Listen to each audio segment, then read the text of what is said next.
कि ऑक्टाइडल कॉम्प्लेक्स में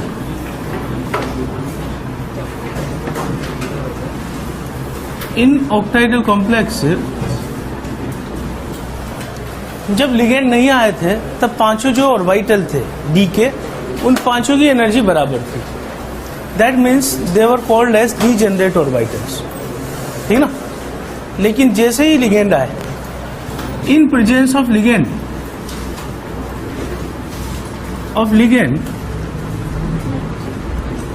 splitting takes place.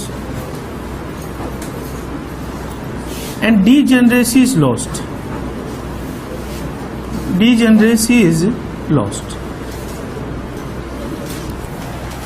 Degeneracy खत्म हो रही थी किसकी प्रेजेंस में? लिगेंड की प्रेजेंस में.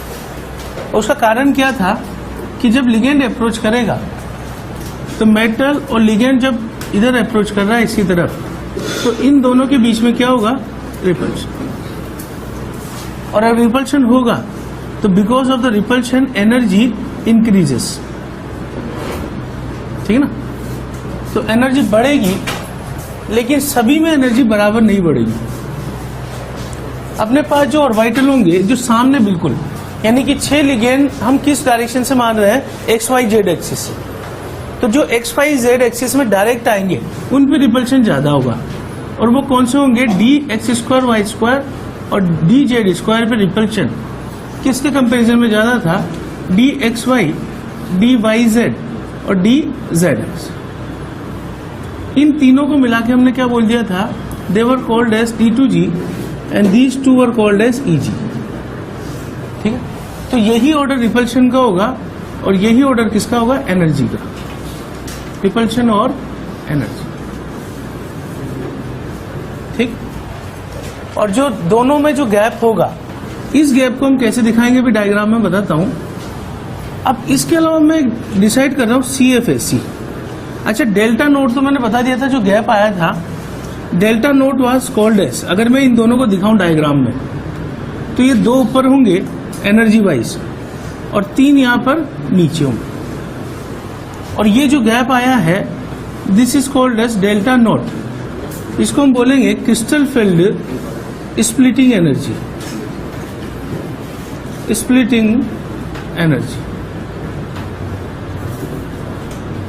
ठीक. और डेल्टा नोट की वैल्यू अगर अपन यहां से देखें तो HC बाई लेमडा के बराबर होगी. एनर्जी हमेशा क्या होती है?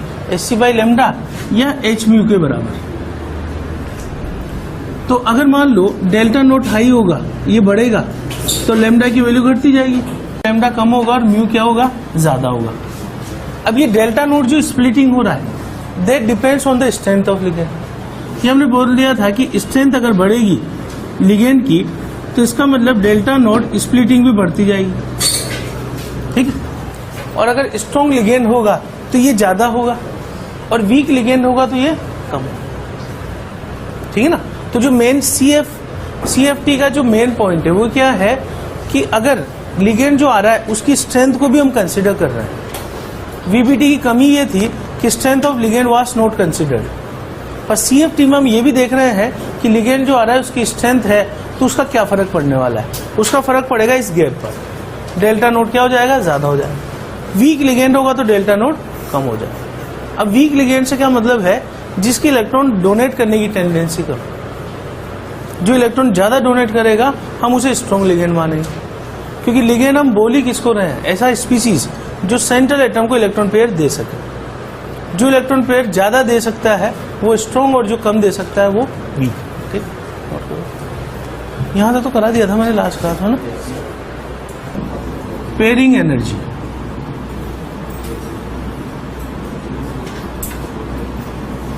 पेयरिंग एनर्जी PM किसको बोलते हैं?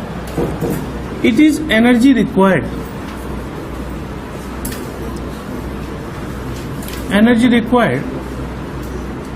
To cause an additional pairing done by ligands.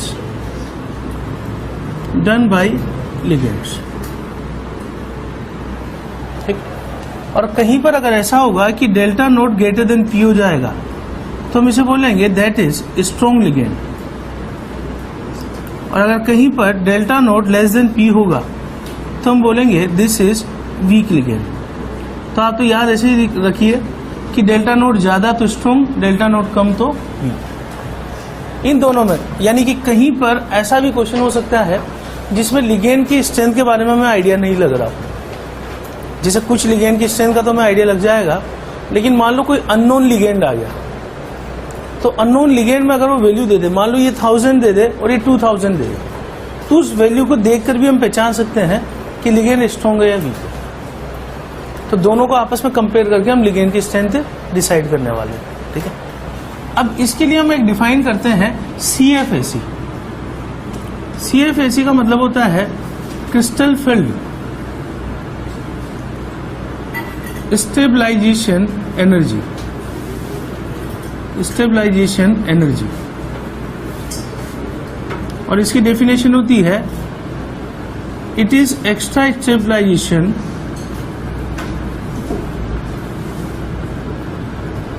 occurred due to splitting। Definition इसकी यही है, it is extra stabilization occurred due to splitting। जब लिगेंड नहीं थे तो हम ये मान रहे थे कि जो 5 d ऑर्बिटल थे उनकी एनर्जी इक्वल थी, ठीक है ना। ये मैं बना रहा हूं इन एब्सेंस ऑफ लिगेंड,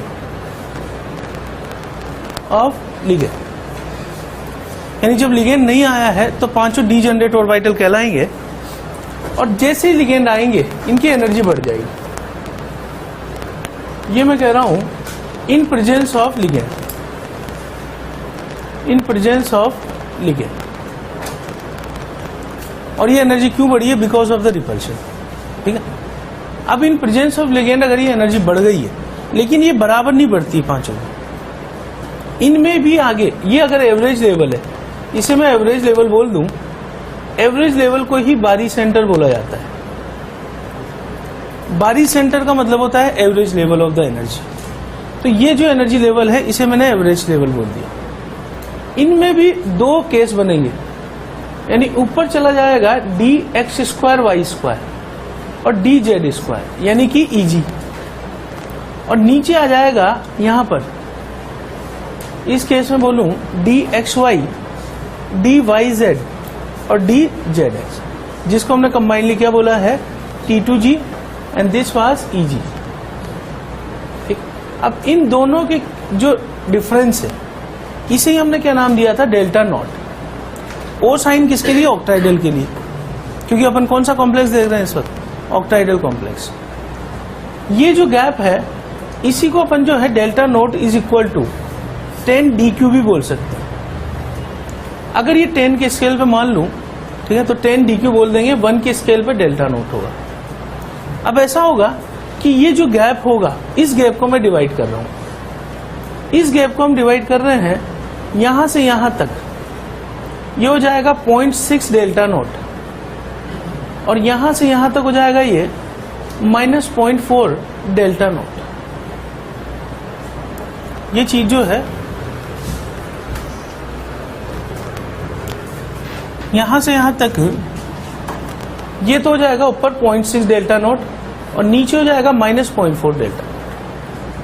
याद करने का तरीका क्या है कि 2 × 0.6 डेल्टा नोट कितना हो जाएगा? 1.2 डेल्टा नोट प्लस में, और 3 × -0.4 डेल्टा नोट वो कितना हो जाएगा? -1.2 डेल्टा नोट, ताकि एवरेज मेंटेन रहे। यानी जितना ये ऊपर उठेगा उतना ही ये नीचे आएगा एनर्जी के हिसाब से, ठीक है ना। तो अपन ने इसको बिल्कुल एग्जैक्टली डिवाइड नहीं किया है। हमने कैसे डिवाइड किया है? लिगेंड के हिसाब से। 2 है तो ये ऊपर कितना बढ़ गया है? 0.6 डेल्टा नोट, और 3 है तो ये नीचे कितना आ गया है? -0.4, सो दैट एवरेज मेंटेन्स। अब ये करने के बाद जो है यहां इलेक्ट्रॉन जब भरना चालू करेंगे हम, तो यहां से भरना चालू करेंगे। क्यों? क्योंकि इस एक्सिस पे एनर्जी इंक्रीजेस। तो आपबाउ प्रिंसिपल क्या बोलता है कि जब हम इलेक्ट्रॉन भर रहे हो तो electrons are filled in increasing energy order. यानी सबसे पहले इलेक्ट्रॉन उसमें आता है जिसकी एनर्जी कम हो। यानी अगर मेरे पास एक इलेक्ट्रॉन होगा तो हम पहले यहां भरूंगा, फिर दूसरा यहां आएगा, तीसरा यहां आएगा, ठीक। और चौथा कहां जाएगा वो डिसाइड करेगा ये गैप। यही CFT का पॉइंट है, इसको हम आगे डिटेल में देखते हैं, ठीक है। अब इसमें भरने के बाद एक कैलकुलेशन होगी जो कि जेई ने कभी पूछी नहीं है, मतलब वो एक तरह से सिलेबस का पार्ट नहीं है, एनर्जी की कैलकुलेशन कि CFAC कैसे कैलकुलेट करेंगे। CFAC NT2G minus 0.4 delta not plus NEG 0.6 delta not plus NP।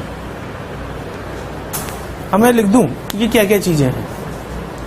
NT2G का मतलब है इलेक्ट्रॉन्स इन T2G लेवल। NEG का मतलब है इलेक्ट्रॉन्स इन EG लेवल। N का मतलब है pairing done by ligand, pairing done by ligand. और P हमने बोल दिया है P is equal to pairing energy, energy, ठीक। नोट कीजिए सर, हम भर रहे हैं D1 से लेके D10 तक, तो दो ग्रुप बनाने वाले हैं हम इसमें, D1, D2, D3, D8, D9 और D10। ये वाला ग्रुप है कि कॉन्फ़िगरेशन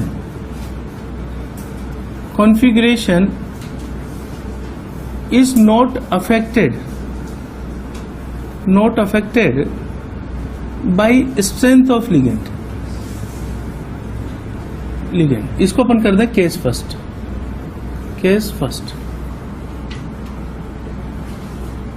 इस लाइन का क्या मतलब है कि configuration is not affected by ligand. इसका मतलब है कि चाहे लिगेंड स्ट्रांग होगा चाहे वीक होगा, कॉन्फ़िगरेशन एक ही तरीके का होगा, ठीक ना। यानी वीक और स्ट्रांग का कोई फर्क नहीं पड़ेगा।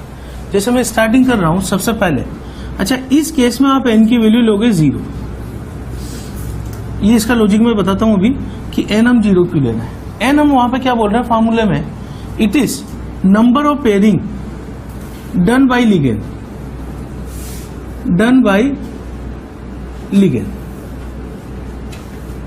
ठीक। ये चीज थोड़ी समझने वाली इसमें कि n हम कैसे डिसाइड करते हैं, ठीक है।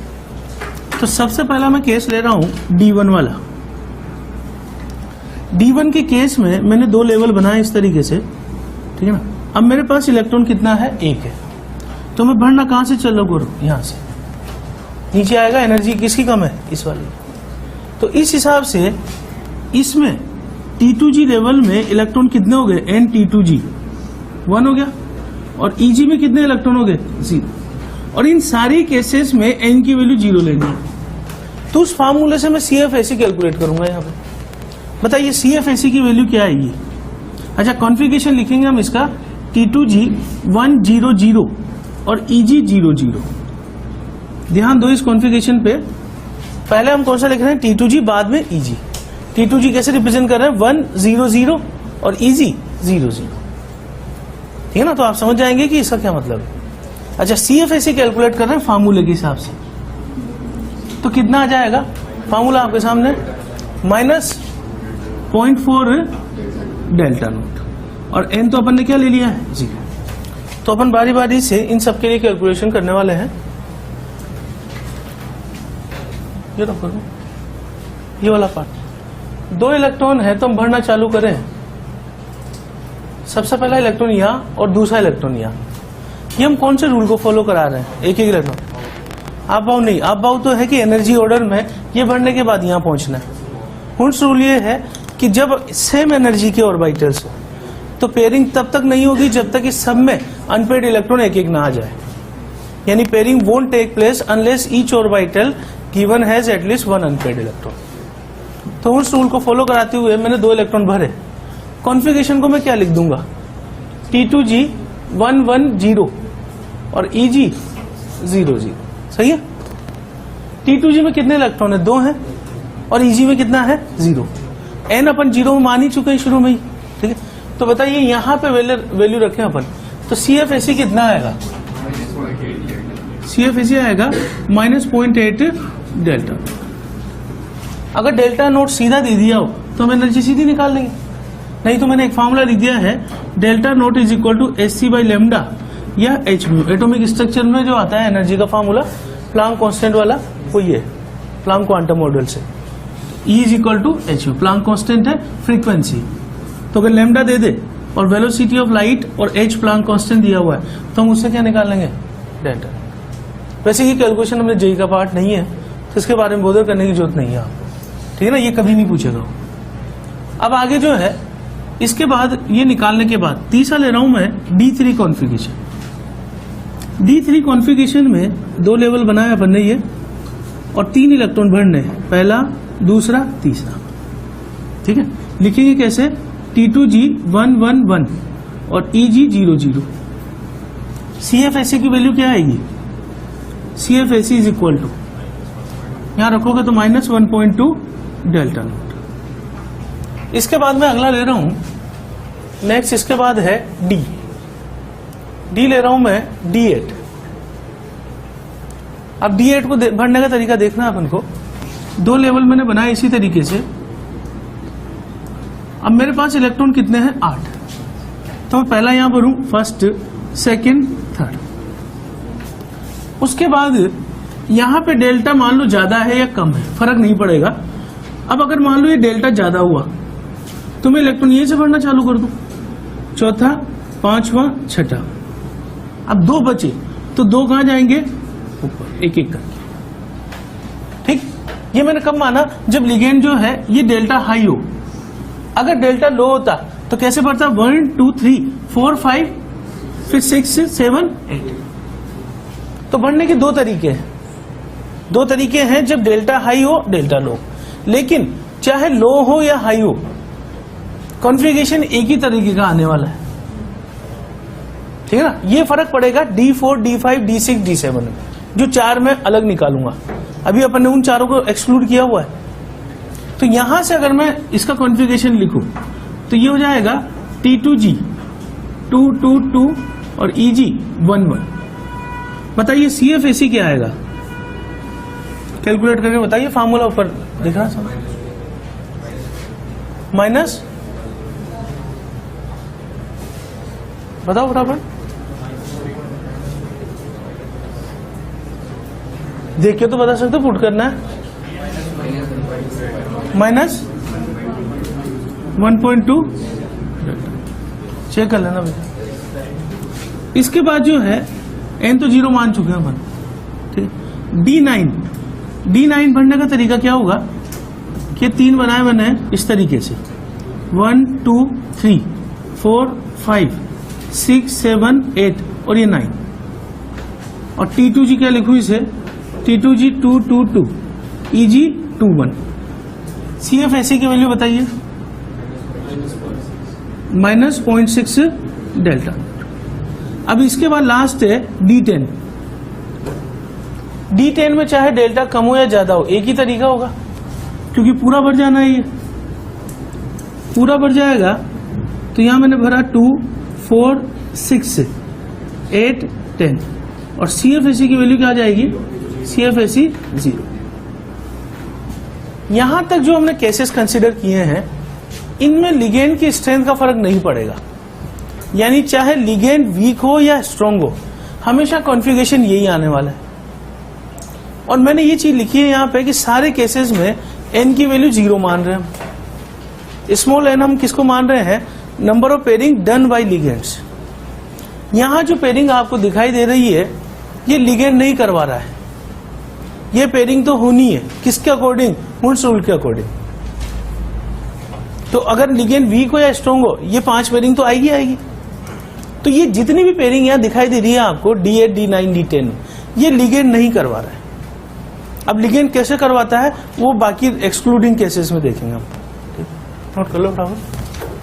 केस सेकंड है D4 D5 D6 D7।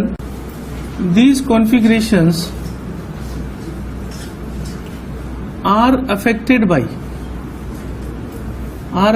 by strength of ligand,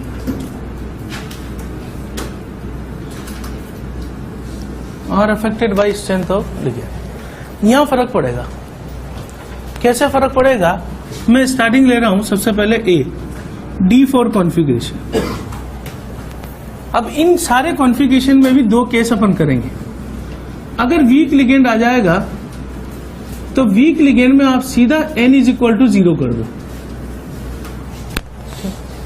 कैसे है कि D4 अगर मैं कर रहा हूं तो इसमें सबसे पहला केस में कर रहा हूं कि वीक लिगेंड अगर है। वीक लिगेंड का मतलब ये है कि ये जो एनर्जी गैप होगा, ये एनर्जी गैप जो है डेल्टा नॉट लेस होगा। अब लेस होने से क्या फर्क पड़ेगा? 4 इलेक्ट्रॉन अपने पास है, पहला, दूसरा, तीसरा। अब चौथा इलेक्ट्रॉन यहां जाएगा या यहीं रहेगा, ये डिसाइड करने वाला है गैप। अगर गैप बहुत ज्यादा होगा तो यहीं आ जाएगा, और गैप कम होगा जैसा कि इस केस में है तो ये ऊपर चला जाएगा। अब इसमें मैं डिसाइड करूं इसका कॉन्फ़िगरेशन, T2G 111 EG 10, और n बराबर तो हम क्या मान चुके हैं इसमें 0, वीक लिगेंड के केस। तो बताइए CFAC की वैल्यू क्या होगा? Minus 0.6 delta not. चेक कर लेना भाई सब लोग, है ना, गलती ना हो यहाँ पे कोई। ठीक, चलो अब हम इस केस में सेकंड केस कौन सा ले रहे हैं? सेकंड हम ले रहे हैं स्ट्रॉन्ग लिगेंड।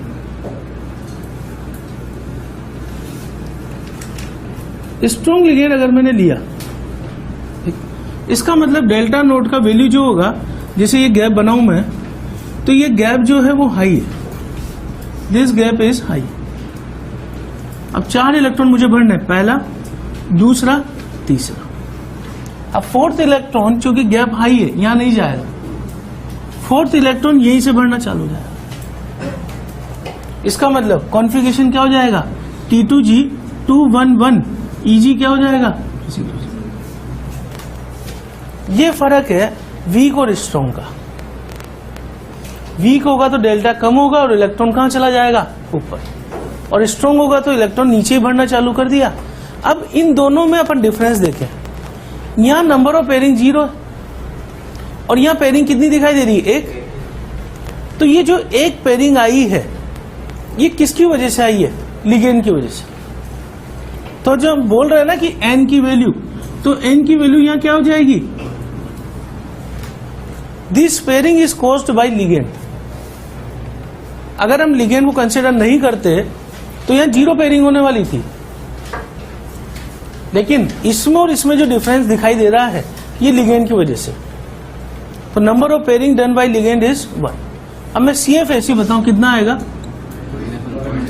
-0.4 इंटू पॉइंट कितना जाएगा? -1.6 डेल्टा नॉट प्लस क्या आ जाएगा?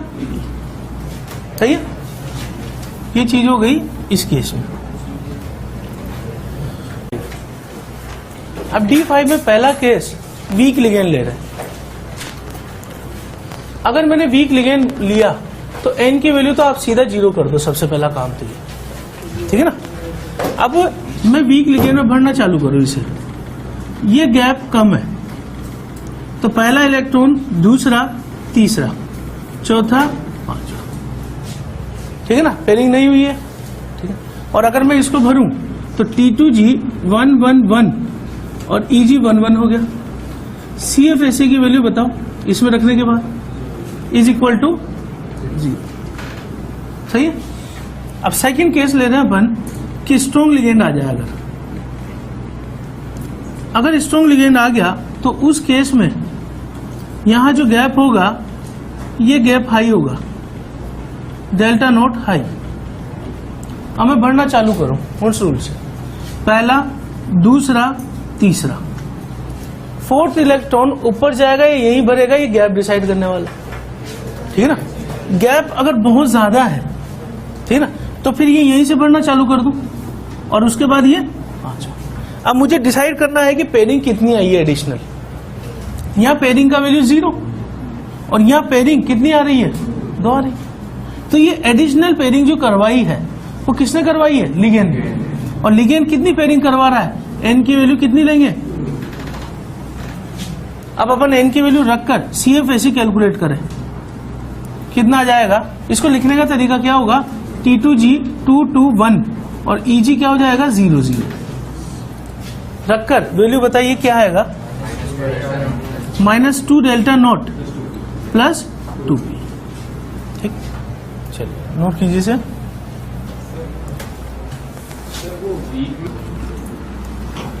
अब D6 में पहला केस ये ले रहा हूं मैं कि वीक लिगेंड। अब वीक लिगेंड आते ही हम ये बोल देंगे कि N इज इक्वल टू 0। अब वीक लिगेंड के केस में क्या होगा कि ये जो गैप होगा ये गैप कम होगा। इसका क्या फर्क पड़ेगा? पहला, दूसरा, तीसरा इलेक्ट्रॉन, गैप कम होने से चौथा यहां चला जाएगा, पांचवा यहां हो गया, अब वापस सिक्स्थ यहां से बढ़ना चालू होगा। ठीक है ना, क्योंकि नीचे एनर्जी लेवल के हिसाब से कम है ये।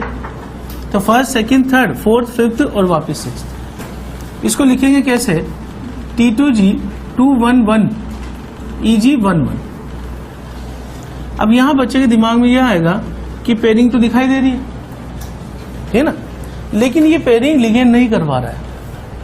यानी अगर आप हुंस रूल से भरो, जैसे मान लो स्प्लिटिंग नहीं होती, तब भी आप कैसे भरते? 1 2 3 4 5 और उसके बाद छठा तो यहां आता ही ना। तो ये पेयरिंग तो होनी है हुंस रूल को फॉलो कराते हुए। तो ये पेयरिंग जो है वो लिगेंड नहीं करवा रहा है, ये पेयरिंग अपने आप हो रही है। इसलिए हम यहां इसमें क्या केस कंसीडर कर रहे हैं? ठीक है, अब हम दूसरा केस कंसीडर करते हैं। सेकंड, स्ट्रॉन्ग लिगेंड ले लिया मैंने। अब स्ट्रॉन्ग लिगेंड में CFAC कितना होगा? -0.4 डेल्टा नॉट। स्ट्रॉन्ग लिगेंड अगर मैंने ले लिया है तो ये गैप जो है वो ज्यादा हो जाएगा। अब मैं भरना चालू करूं, पहला, दूसरा, तीसरा। अब फोर्थ इलेक्ट्रॉन यहां नहीं जा पाएगा। क्यों? क्योंकि गैप ज्यादा है। तो इलेक्ट्रॉन कहां से बढ़ना चालू करेगा? Fourth, fifth, sixth. ये पूरा खाली पड़ा रहा। ठीक है ना, लिखेंगे कैसे? T2G 222 EG की वैल्यू 0। अब मुझे डिसाइड करना है कि N की वैल्यू क्या होगी। अब देखिए पेयरिंग यहां पे दिखाई दे रही है आपको 3। ठीक है ना, अगर मैं वीक लिगेंड कंसीडर करता तो पेयरिंग 1 दिखाई दे रही है। ध्यान समझना इसको, यहां पेयरिंग 1 है और यहां पेयरिंग 3 है। तो एडिशनल 2 पेयरिंग लिगेंड ने करवाई है। एक पेयरिंग तो होनी थी नेचुरली। ठीक है ना, इसमें और इसमें फर्क देखो बस आप। इसमें पेयरिंग 1 है और अगर स्ट्रॉन्ग लिगेंड होता तो पेयरिंग 3 है। तो जो डिफरेंस है वो लिगेंड ने करवाया है। तो pairing done by ligand is 2। यानी कि अब इसको मैं देखने का तरीका बता रहा हूं। ठीक है ना, एग्जाम में अपन कैसे करेंगे इसे कि अगर 6 इलेक्ट्रॉन होते, ठीक, तो 1 2 3 हुंस रूल से कर दूं मैं, और ये 6, ये तो होना ही था। अब अगर ये ऐसा बनना होता, इसे अगर इसको ऐसा बनना होता तो ये इलेक्ट्रॉन इधर आता और ये इलेक्ट्रॉन किधर आता? यहां पर। तो ये ऐसा दिख जाता। अब पेयरिंग जो आ रही है वो कितनी दिखाई दे रही है डायग्राम से?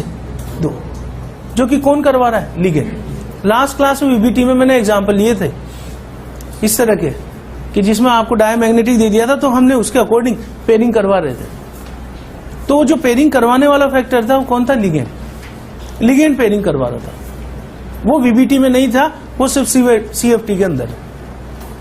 तो यहां से इस डायग्राम से दिख रहा है कि जो 2 पेयरिंग हो रही है वो कौन करवा रहा है? लिगेंड। इसलिए N की वैल्यू ध्यान समझ लो। बिना लिगेंड के, वीक लिगेंड के केस में पेयरिंग 1 है नेचुरली और इसकी केस में 3 है। तो दोनों का डिफरेंस 2 हुआ, जो कि कौन करवा रहा है? ये बात सबको समझ में आ गई क्या? बोलो। अब अपन CFAC कैलकुलेट करें इस केस में, तो CFAC कितना हो जाएगा बताइए? -2.4 डेल्टा नॉट प्लस 2P। बस इसी केस में थोड़ा कंफ्यूजन आता है, जो कि आप समझ लें अच्छे तरीके से। ठीक है ना, पेयरिंग। D7 में सबसे पहले वीक लिगेंड का केस ले रहा हूं मैं। तो वीक लिगेंड जो है N की वैल्यू 0 लेनी है अपन को, उसके बाद गैप मैंने यहां पे रखा कम। अगर गैप कम है तो भरना कैसे चालू करें अपन इसमें कि first, second, third, fourth, fifth, sixth, seven, और इसे लिखूंगा T2G 221 EG 11। CFAC बताइए कितना होगा? -0.8 डेल्टा नॉट। एन की वैल्यू 0 लेनी। पेयरिंग लिगेंड नहीं करवा रहा है, वो नेचुरली हो रही है अकॉर्डिंग टू हुंड्स रूल।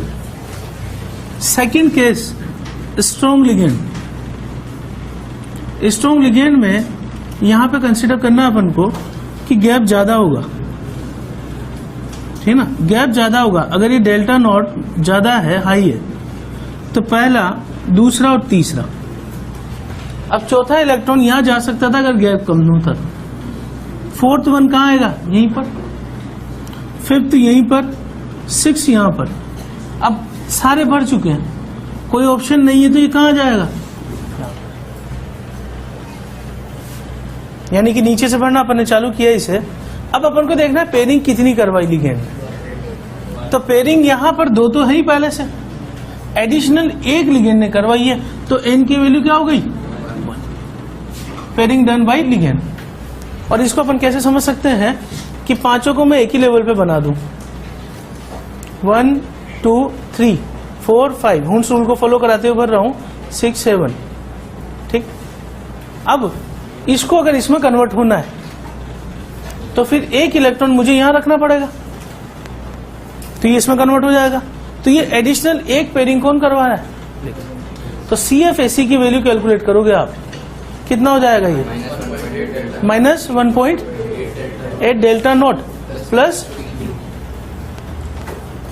ठीक। अब किसी को डाउट हो पूछ लो। तो उसमें डोनर एटम के हिसाब से डिसाइड करते हैं। कैसे? एक तो हैलाइड डोनर, हैलाइड डोनर, उसके बाद जो है ऑक्सीजन डोनर, नाइट्रोजन डोनर और कार्बन डोनर। अगर नाइट्रोजन और कार्बन डोनर है, इनकी कैपेबिलिटी इस तरीके से होती है, सिग्मा डोनेशन कैपेबिलिटी, यानी कि लिगेंड में कौन सा एटम लोन पे डोनेट करने वाला है, उस एटम के डिसाइड बेसिस पे हम लिगेंड की स्ट्रेंथ डिसाइड करते हैं। यानी अगर halide fluorine, chlorine, bromine, iodine हुआ या ऑक्सीजन हुआ, तो नॉर्मली किस कैटेगरी में आते हैं? Week ligand. जैसे एग्जांपल आपको मैं लिख दूं F-, Cl-, Br-, I-, OH-, O-2, C2O4-2। जहां भी ऑक्सीजन एटम डोनर एटम होगा या इवन सल्फर भी अगर होगा तो वीक लिगेंड में माना जाएगा, है ना? इसमें मैं सल्फर भी काउंट कर लेता हूं, सल्फर, क्योंकि ऑक्सीजन फैमिली का ही सल्फर है, ठीक है। जहां पे भी नाइट्रोजन या कार्बन एटम डोनर होगा वहां पे हम उसे बोलेंगे कि दैट इज स्ट्रॉन्ग लिगेंड। या मैं इसमें नाइट्रोजन के नीचे वाला फास्फोरस भी काउंट करूं। जैसे example, ammonia is a strong ligand, CN- is strong ligand, ठीक है। उसके अलावा ethylene diamine is strong ligand. Ethylene diamine का स्ट्रक्चर दिमाग में रखिए, NH2 साइड से दिखाया था मैंने। लोन पेयर किस पे था? नाइट्रोजन एटम पे। तो डोनर एटम नाइट्रोजन होगा तो किस में आ जाएगा? स्ट्रॉन्ग कैटेगरी में। इसी तरीके से पिरीडीन जो होता है वो भी स्ट्रॉन्ग, उसमें नाइट्रोजन डोनर साइड है, स्ट्रॉन्ग लिगेंड में आएगा। Carbon monoxide is a strong ligand. तो हम लिगेंड किसके बेसिस पे डिसाइड करेंगे कि डोनर एटम कौन सा है, ठीक है ना? वाटर को हम वीक में ही कंसिडर करते हैं, H2। तो ये पॉइंट समझ में आ गया है। स्ट्रॉन्ग कौन से हैं? इसके अलावा जैसे फास्फोरस वाला भी लिख दूं मैं कि PPH3, ट्राइफिनाइल फॉस्फिन बोला जाता है, PPH3। तो जिनमें भी डोनर एटम हैलाइड आयन है या फिर ऑक्सीजन है या सल्फर है, उनको हम किस कैटेगरी में रख रहे हैं? Week ligand. और जिनमें भी डोनर एटम नाइट्रोजन, कार्बन या फास्फोरस है, वो स्ट्रॉन्ग लिगेंड में आ गए। ये एग्जांपल आपके सामने। अब अगर मैंने ये डिसाइड कर लिया है कि लिगेंड स्ट्रॉन्ग है या वीक है, तो अब CFT का रोल स्टार्ट होता है कैसे, वो देखते हैं। ठीक, VBT के बाद उसकी कमी दूर करने के लिए अपन ने CFT पढ़ा है।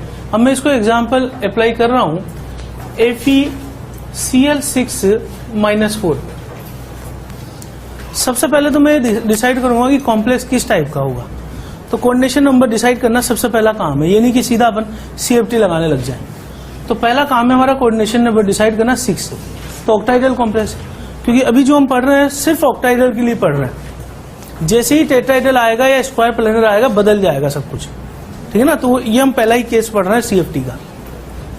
अब इसमें अपन ये डिसाइड करेंगे कि आयरन का स्टेट कौन सा है, +2 यानी 3d6 4h0 4p0 और आगे 4d0, पूरे आगे खाली पड़े हुए। अब मैं लिगेंड की स्ट्रेंथ कंसीडर करूं Cl- किस तरह का लिगेंड है, वीक लिगेंड। वीक लिगेंड है, इसका मतलब है पेयरिंग नहीं करवा सकता। पेयरिंग नहीं करवा सकता तो मैं Fe+2 का D6 कॉन्फ़िगरेशन, यानी कि ये जो दो लेवल होंगे ये डेल्टा लेस होगा वीक लिगेंड के केस में। इलेक्ट्रॉन मेरे पास कितने हैं, 6। मैं बढ़ना चालू करूं 1 2 3, गैप कम है, चौथा, पांचवा और छठा। कॉन्फ़िगरेशन क्या हो गया, T2G 2 1 1 EG 1 1। अब ये बताइए कि क्या कोई डी खाली है, या मैं इसको ऐसे बना दूं जिससे आपको ज्यादा आइडिया अच्छा हो जाएगा कि 1 2 3 4 5 ये 6, क्या कोई डी खाली है, नहीं है। इसका मतलब जो अंदर वाले डी हैं वहां तो इलेक्ट्रॉन नहीं आ सकते, लिगेंड नहीं आ सकते, तो बढ़ना कहां से चालू करेंगे, ये यहां से जो है मैं आगे वाले बना दूं 1 2 3 4 5 6। ये कौन सा काम आ रहा है, S, ये 3p, ये 2d। तो हाइब्रिडाइजेशन क्या हो गया, sp3d। समझ बात हो।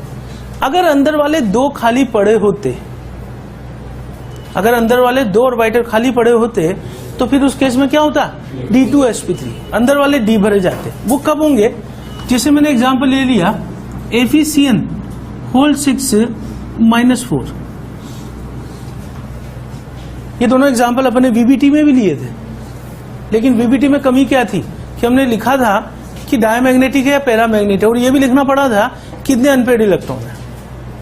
लेकिन CFT का एडवांटेज आप देख रहे हो कि बिना किसी एडिशनल इंफॉर्मेशन के हम हाइब्रिडाइजेशन निकाल लेंगे। कैसे कि यहां पे Fe+2 है और कॉन्फ़िगरेशन क्या हो गया, D6। अच्छा, लिगेंड Cn- कौन सा है, स्ट्रॉन्ग। अब स्ट्रॉन्ग लिगेंड है तो उस केस में आप यहां पे ये गैप हाई करो, बढ़ना चालू करें 1 2 3 4 5 6, खाली हो गए 2d, ठीक है ना। चाहो तो अपन इसे ऐसे बना दे इधर साइड में 1 2 4। अब ये 2d अंदर वाले खाली पड़े ना, तो आगे कौन से खाली पड़े, S, और उसके आगे P। तो बढ़ना कहां से चालू करेगा, 1 2 3 4 5 6, ये कौन से है, D, ये S, ये P, ये P। हाइब्रिडाइजेशन क्या हो गया, D2। तो ये आइडिया लग गया अपन को कि पेयरिंग कौन करवा रहा है, स्ट्रॉन्ग लिगेंड। और अगर ये पेयरिंग करवा के 2 ऑर्बिटल खाली कर दे, ध्यान दें, अगर ये पेयरिंग करवा के 2 ऑर्बिटल खाली कर दे तो उस केस में D2sp3 हो जाएगा। अगर मान लो पेयरिंग करके एक खाली करवाए तो क्या D2sp3 होगा, नहीं। मतलब कि 2 खाली होने चाहिए तभी अंदर वाले भरे जाएंगे। अगर एक ही खाली हो रहा होगा तो उससे कोई फायदा नहीं होगा, तब पेयरिंग नहीं करवाएंगे हम, है। तो इसी तरीके से अपन CFT को कंसीडर करते हैं। तो जेई का ये वाला पार्ट इंपॉर्टेंट, मैंने आपको बता दिया चैप्टर में 3 इंपॉर्टेंट चीजें हैं। सबसे पहला naming of coordination compound CFT, और उसके बाद आइसोमरिज्म। तो उसमें तो अपन बाद में पहुंचेंगे। पहले ये किसके लिए इंपॉर्टेंट है कि how to calculate hybridization without knowing the additional information. केवल लिगेंड को ध्यान से देखना है कि ये स्ट्रॉन्ग है या वीक है, और स्ट्रॉन्ग वीक का केस मैंने आपको बता दिया, डोनर एटम डिसाइड करके हम स्ट्रॉन्ग वीक डिसाइड कर रहे हैं, ठीक है ना। और वहां से अपन को पता लग जाएगा। नोट करो फटाफट। सबसे पहला निकल Cn6 और यहाँ पे -4, कोऑर्डिनेशन नंबर पहला काम है डिसाइड करना, 6 कोऑर्डिनेशन नंबर है, निकल कौन सी स्टेट में है, +2। निकल +2 यानी कितना हो जाएगा, 3d8, 4h0, 4p0 और उसके बाद 4d0। अब जब निकल मैंने यहां पे लिखा तो इलेक्ट्रॉन जब मैं भरूं यहां पे 1 2 3 4 5 6 7 8, अगर मान लो मैं स्ट्रॉन्ग लिगेंड की वजह से पेयरिंग करवा दूं तो एक ही खाली हो पाएगा ना, और एक का कोई रोल नहीं है, तो ऐसा नहीं होगा। यानी ये ऐसी की ऐसी कंडीशन में पेयरिंग बॉन्डिंग करेगा और ये वाले काम आएंगे बाहर वाले, तो हाइब्रिडाइजेशन क्या लिख दूंगा मैं, sp3d2। ये एग्जांपल अगर ये d6 होता तो फिर वो पुराना केस हो जाता, तब अपन 2 पेयरिंग करवा के 2 खाली करवा के d2sp3 भर देते।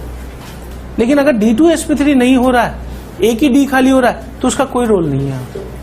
तो या तो कम से कम 2 d तो खाली होने ही चाहिए, नहीं है तो फिर अपन उसको ऐसा कैसा रहने देंगे, और उसके बाद अनपेड इलेक्ट्रॉन पूछा जाए तो कितने आ जाएंगे यहाँ। ये नहीं है कि आप इधर भरवा के और एक खाली करके ऐसे दिखा दो और उसके बाद डायमैग्नेटिक लिख दो, समझ बात हो, ये ऐसी की ऐसी कंडीशन में पड़ा रहेगा। अगला एग्जाम्पल मैं ले रहा हूं, that is also important example, CrCO6। Chromium का ऑक्सीडेशन स्टेट क्या है, 0। ये मैंने बोल दिया है कि 21 से लेकर 30 तक सीधा दिमाग में आना चाहिए कॉन्फ़िगरेशन। क्रोमियम एक्सेप्शन आता है 3d5 4s1 4p0 4d0। अब आप ये बताइए, ये s में एक इलेक्ट्रॉन है, अगर s में एक इलेक्ट्रॉन है तो चाहे हाइब्रिडाइजेशन sp3d2 हो या d2sp3 हो, दोनों ही केस में ये वाला s तो खाली होना चाहिए ना, it must be vacant, it must be vacant. अब ये लिगेंड नहीं करवा रहा है, चाहे वीक होता तब भी ये इलेक्ट्रॉन इधर ही आता। अगर ये वैकेंट हो गया तो क्या बन गया, 3d6 4h0 4p0 4d0। अब लिगेंड कंसीडर करेंगे अपन, अगर मैं d6 को यहां भर दूं तो d6 अपने पास हो गया 1 2 3 4 5 6, और CO लिगेंड कौन सा लिगेंड है, स्ट्रॉन्ग। अब स्ट्रॉन्ग लिगेंड क्या करेगा, पेयरिंग करवा देगा, यानी एक इधर पहुंच गया एक इधर पहुंच गया, ऐसा हो गया तो ये क्या बन जाएगा, डायामैग्नेटिक। डायामैग्नेटिक बन गया और पेयरिंग हो गई तो 2d खाली हो गए ना अंदर वाले, तो हाइब्रिडाइजेशन कौन सा लिखोगे आप, द हाइब्रिडाइजेशन इज d2sp3। यानी कंक्लूजन ये है कि अगर अंदर वाले 2d खाली नहीं हुए तो sp3d2 पे जाएंगे, और अंदर वाले 2d खाली हो गए किसी तरीके से, तो फिर अपन क्या लिख देंगे हाइब्रिडाइजेशन, d2sp3। और फिर भरने के बाद अनपेड इलेक्ट्रॉन काउंट करेंगे। एक इंपॉर्टेंट चीज ये भी है, आपसे पूछ ले मैग्नेटिक मोमेंट क्या है, तो मैग्नेटिक मोमेंट का फार्मूला अपन लिख चुके हैं, mu is equal to under root n into n plus 2, n is number of unpaired electron. तो अगली चीज पूछ सकता है मैग्नेटिक नेचर क्या है, ठीक ना, उसके लिए अपन को इसी तरीके से बना के देखना पड़ा कि क्रोमियम का कॉन्फ़िगरेशन लिख लो आप 3d5 4s5। यहां क्रोमियम कौन सी स्टेट में, +2, तो ये क्या हो गया 3d4 4h0 4p0 4d0। और वाटर कौन सा लिगेंड है, वीक लिगेंड, तो क्या पेयरिंग करवा सकता है, नहीं करवा सकता। अगर नहीं करवा पाएगा तो d4 ऐसा कैसा रहने दूं मैं, और भरना कहां से चालू करेगा, यहां से। d4 को मैं किस तरीके से बना दूं, 1 2 3 4, पेयरिंग तो होगी नहीं, एक ही d खाली पड़ा हुआ है, क्या इसका कोई रोल होगा, नहीं होगा, तो भरना कहां से चालू करेगा, आगे से। तो हाइब्रिडाइजेशन क्या हो जाएगा इसका, sp3d2। ये सारे केस जो है मैंने sp3d2 के ही लिखे, ठीक ना। तो आगे वाला जो एग्जांपल है, mn कौन सी स्टेट में है, +3, mn +3, यानी भी ये भी कौन सा हो गया, 3d4 4h0 4p0 4d0, यही केस हो गया सेम। और लिगेंड कौन सा है, F-, वीक लिगेंड है, F- वीक लिगेंड। तो ये भरना कहां से चालू करेगा, यहां से, हाइब्रिडाइजेशन sp3d2। इस पे आ जाए अपन कोबाल्ट कौन सी स्टेट में है? +3। कोबाल्ट +3 का कॉन्फ़िगरेशन क्या हो जाएगा? 3d6 4h0 4p0 4d0। F- कैसा लिगेंड है? वीक है। अगर वीक लिगेंड है तो D6 वाला केस है, क्या पेयरिंग हो सकती है? नहीं हो सकती। अगर पेयरिंग नहीं होगी तो बढ़ना कहां से चालू करेगा? यहां से, हाइब्रिडाइजेशन sp3d2। इसी तरीके से अपन यहां है, निकल कौन सी स्टेट में? +2 में कौन सा केस हो गया? 3d8। क्या d8 में पेयरिंग के कोई चांसेस है? ये वाला केस हो गया जो मैंने लिखा था यहां, निकल +2 है तो d8 में तो कोई फायदा नहीं है पेयरिंग का, चाहे वीक हो या स्ट्रॉन्ग हो। तो इस केस में ऐसा का ऐसा रहेगा और फिर कहां से बढ़ना चालू करेगा? 4h0 4p0 4d0, यानी कि 6 यहां आएंगे तो हाइब्रिडाइजेशन क्या हो गया? sp3d2। इसके बाद अगला ये यहां पे ले रहा हूं मैं, नेक्स्ट एग्जांपल, निकल कौन सी स्टेट में है? +2 में 3d8 हो गया, 4h0 4p0 4d0, d8 आ गया, कोई फायदा है पेयरिंग का? नहीं है। तो इसका मतलब भरना कहां से चालू करेगा? यहां से, हाइब्रिडाइजेशन sp3d2। इस वाले केस में देखते हैं, निकल कौन सी स्टेट में है? +2, कॉन्फ़िगरेशन 3d8। अब d8 में तो कोई फायदा ही नहीं है, d6 होता तो फिर भी सोच लेते अपन। d8 जो है तो बढ़ना कहां से चालू करेगा? 4h0 4p0 4d0, बार वाला काम आएगा, हाइब्रिडाइजेशन sp3d2। इस वाले केस में आ जाए, कॉपर का कॉन्फ़िगरेशन +2 यानी कि 3d9।